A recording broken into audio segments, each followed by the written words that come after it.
আমার বাবার ঠাকুরদাদা এক শুক্রবারে হঠাৎ যেন বদলে গেলেন, বসে নদীর ধারে। আমার বাবার ঠাকুরদাদা দারুণ স্বাস্থ্যবান, একটি ধামা মুড়ির সঙ্গে 10টি লঙ্কা খান। গায়ের রংটি কালো হলেও রাগলে পড়েই লাল।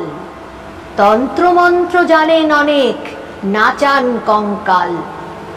সেই তিনি এক দুপুর বেলা ঝামড়ে মাথার চুল বললেন, ওফ, জীবন খানাই মস্ত বড় ভুল। একই বাড়ি, একই উঠোন, মানুষজনও চেনা, প্রত্যেক দিন সব কিছু এক। আর তো ভাল লাগে না। শুয়ে শুয়ে দেয়াল দেখা, দেয়াল নয় তো খাঁচা, খাই দাই আর বগল বাজাই, এর নাম কি বাঁচা? এই না বলে নৌকা খুলে জোয়ার জলে ভেসে আমার বাবার ঠাকুরদাদা গেলেন নিরুদ্দেশে। কোথায় গেলেন, কোথায় গেলেন কেউ জানে না আর। সবাই বলে গেছেন তিনি 3 সাগরের পার। নতুন কোনো দ্বীপের মধ্যে বানিয়ে নিলেন দেশ। তিনি রাজা, তিনি প্রজা, একলা আছেন বেশ। কেউ বা বলে গেছেন তিনি কিউবা হনলুলু, এখন নতুন নাম হয়েছে কারভালো কভুলু। এক পাদ্রী ছবি দেখেই বললেন, কে ইনি? সুবিখ্যাত ভূপর্যটক, বিলক্ষণ চিনি। রাশিয়াতেই দেখেছি শেষ, মাথায় পাগড়ি বাঁধা। লেনিন সাহেব আদর করে ডাকেন ঠাকুরদাদা।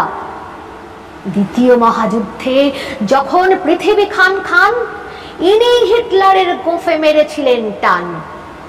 বৃদ্ধ তিনি হননি মোটেই, মন্ত্রতন্ত্র বলে অমর হয়ে আজও ঘোরেন সারা ভূমণ্ডলে। এমনটিও হতেই পারে হঠাৎ মনের সাধে তিনিই প্রথম পা দিয়েছেন মঙ্গলে আর চাঁদে। স্বপ্নে আমি দেখেছি সেই আজব মানুষটিরে, কেমন যেন অবাক চোখে তাকান আমার দিকে। ফিসফিসিয়ে বলেন, ওরে ঘরবন্দি খোকা, আরাম করে ব্যারাম করিস, এমনি তোরা বোকা। সারা জীবন কাটিয়ে যাবি নরম বিছানায়।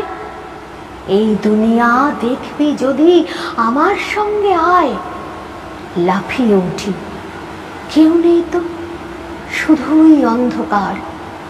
বাতাসে তবু ফিসফিসানি শুনি বারংবার। সেদিন থেকে বনে পাহাড়ে নানান নদীর বাঁকে পায়ের তলায় সরষে আমার খুঁজে বেড়াই তাকে।